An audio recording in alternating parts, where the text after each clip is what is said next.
welcome to another episode of Ask the Zamboni Experts podcast. I have a special guest today, Steve Kozari, veteran NHL referee, 5 times NHL Stanley Cup Finals. That's right. And most recently, just did Game 7 of the 2024 Panthers and Edmonton Oilers. So welcome, Steve. Thanks for having me. Obviously, very unique perspective. This is the Ask the Zamboni Experts podcast. We typically talk ice maintenance and things of that sort. Right. You have a very unique perspective, skating on ice all across the U.S. and Canada. Yeah. You've been in youth facilities, you've been in NHL facilities. So going to ask some questions kind of about the ice, what you think about the quality of ice you skate on. But to get started, kind of, how did you get where you are? What made you lead you to be to an NHL referee? You just get a phone call in the middle of the night from Gary Bettman. He says, "Hey, you want to be a ref?" Or how does that work? That easy, eh? No, we just I started playing hockey, and I was just a little guy back home in Penticton, BC, Canada, and I was played AAA through my youth, and then got into refereeing when I was like 12. My mom's like, "Why don't you go and work, make some money, get some ice time, and get on the ice and skate. Maybe work on your skating, make a little bit of money. You're out there at the rinks on the weekend when you're not playing." So I'm like, well, let's try it. So I did it, and actually fell in love with it, just being a part of the game. And I was refereeing some other buddies, and I was making good money at the time. So did that. Then I did junior hockey, BC Hockey League for 4 years, and then I refereed in the Western League for 10, and went to the Memorial Cup in 2003 in Quebec City. And the NHL was there, and I did the final game and got hired the next day. So that's kind of my background for that. That's my journey, and now I'm 20 years in NHL referee. So you're a Western Canada guy. So do you speak French too, then, or no? No French. No French. Being a West Coast guy, just okay. a little bit, but no. I wish I knew more French though. Okay, for sure. So you're talking about, you just did Game 7 of the Stanley Cup Finals. Any special moments or anything that stood out to this year's Stanley Cup Finals, or? You know what? There's a lot of good things that happened, and it was an honor to do the finals and get selected after doing 1, 2 in the third round. And all the guys I worked with were great.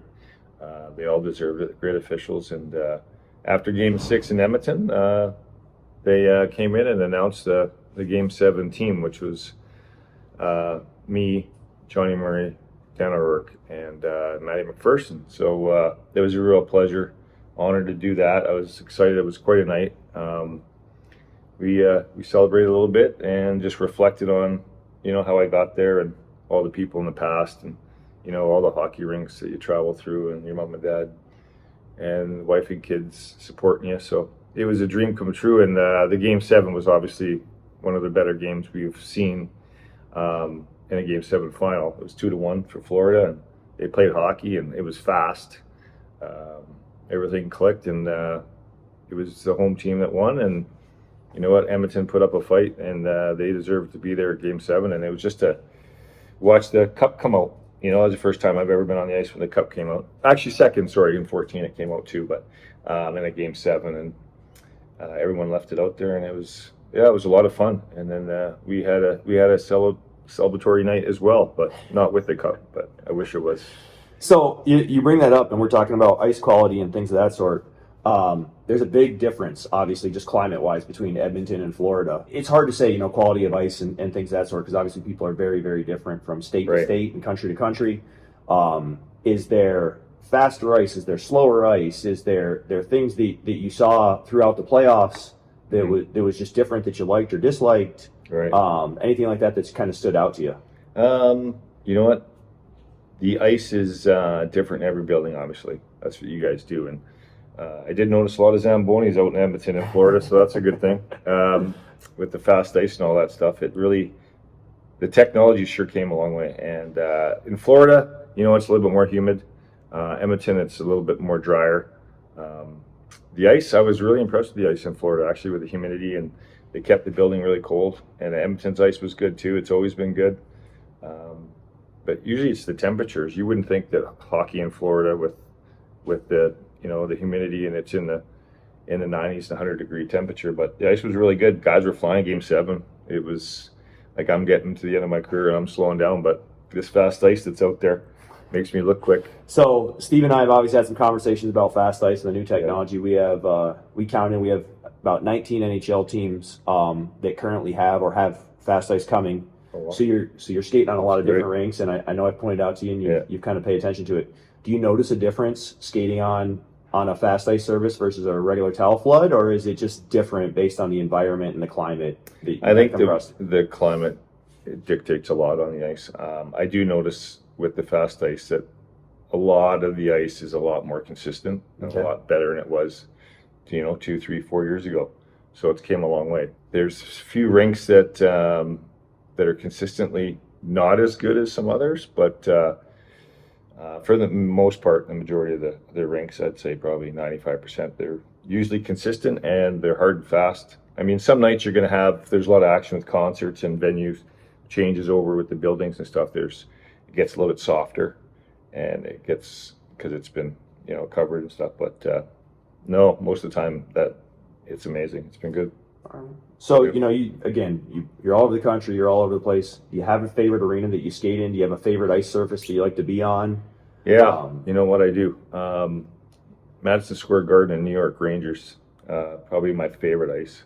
Obviously, it's the most iconic building in all the world, or at least in North America. And it's just, they put some renos into it. The ice is always great there. It's fast, it's hard. The atmosphere is amazing. It's just the people of New York love their Rangers, and the Islanders and the Devils. There's a big rivalry, so all these people come in, and but that's my favorite rink. I live in Vegas now. It's probably my second favorite.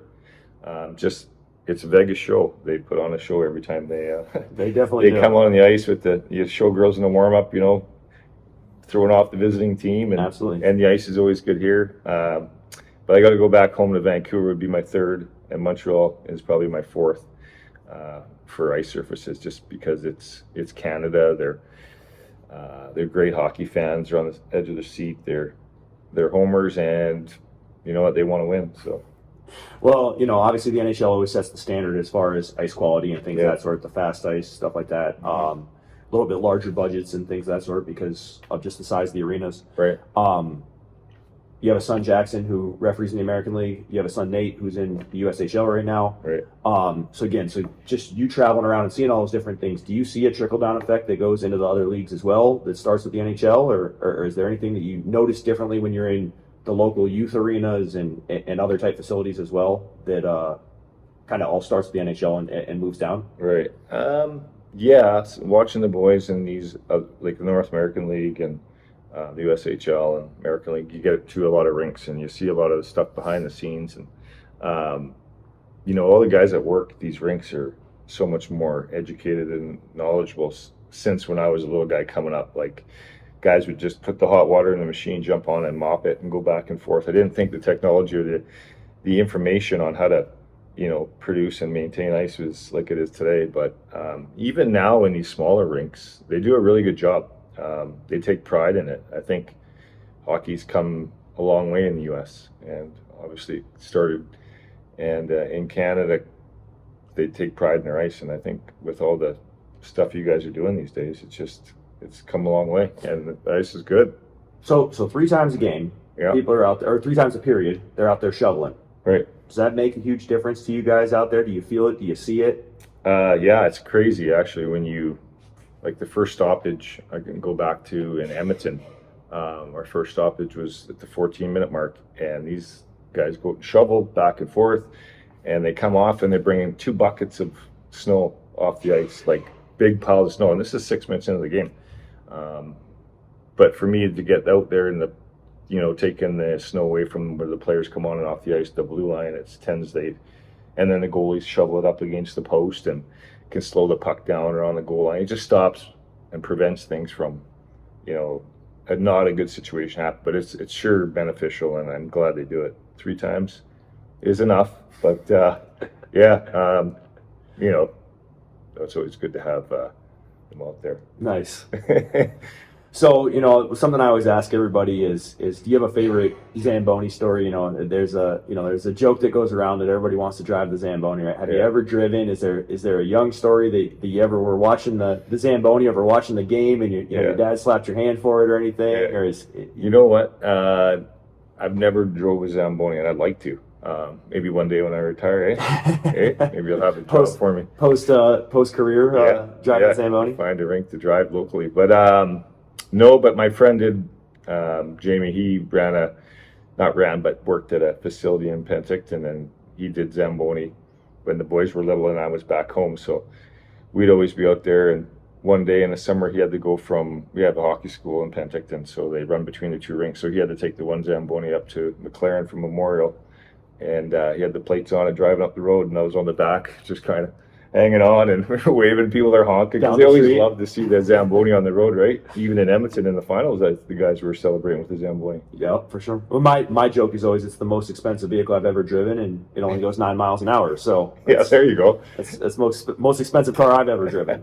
And not very fast. That's funny. I didn't know that. Yeah, 9 miles an hour. Well, when you're making ice, no more than 5. Keep it below 5. There you go. All right. Yeah, it tops out about 9 miles an hour. Yeah, we weren't moving very fast then either, but it was fun. Right on. Well, so another hockey question for you. You know, you're a veteran referee. Preparation's obviously a very big thing. Right. You did Game 7 of the finals. Yeah. Is there different preparation, or is it just another game? Just another game. You prepare the same way you do. I've done 1,000 games in the league now, and I was a lot more nervous that day. There's a lot on the line, and all you want to do is stay back and out of the way, and call a penalty here or there that's needed for the game. And but you know what? Just go in same way I refereed every other game. Ready to go, and I have my my routines throughout the day, and then when I get on the ice during the anthems, I'm like focusing and kind of tell myself what I need to do. So no, I just treat it like every other game. It's interesting because, again, when we talk to most ice techs, they kind of say, hey, it's just like every other game. Right. Typically, when you get that late in the season, it's a little bit warmer, so obviously they got to do some things, make sure the ice stays cold, but it's just more eyeballs. But other than that, it's just noise. The same. Yeah, the noise outside that everyone's jacked up about. No more pressure. It's just the same thing every other night, right? Every night's a big game. Every game's big. Nice. So, well, again, you've had a number of years in the NHL.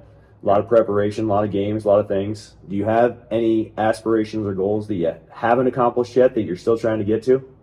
You know what I've done? Been fortunate to do a lot with this league and in my junior leagues. I've never done Olympics, to be honest with you. I'd be lying if I said I wouldn't want to. And there's one in 26 in Milan, which would be nice to do, but that's out of my control.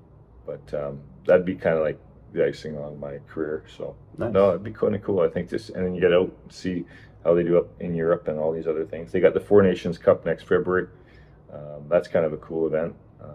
But yeah, you always want to do more and more and more. But just being on the ice with the best players in the league is a lot of fun, and it only have so many years left. So I appreciate it, and I'm trying to enjoy every minute of it. Nice. Yeah. See, even people who have been in the league for 20 plus years and 5 Stanley Cup finals, they still have goals and things they want to accomplish. So appreciate your time. Like I said, just wanted to ask you a couple questions, and you have a unique perspective, just skating all over the place, and really appreciate that. And hope to see you on the ice soon. Yeah, anytime. I appreciate it.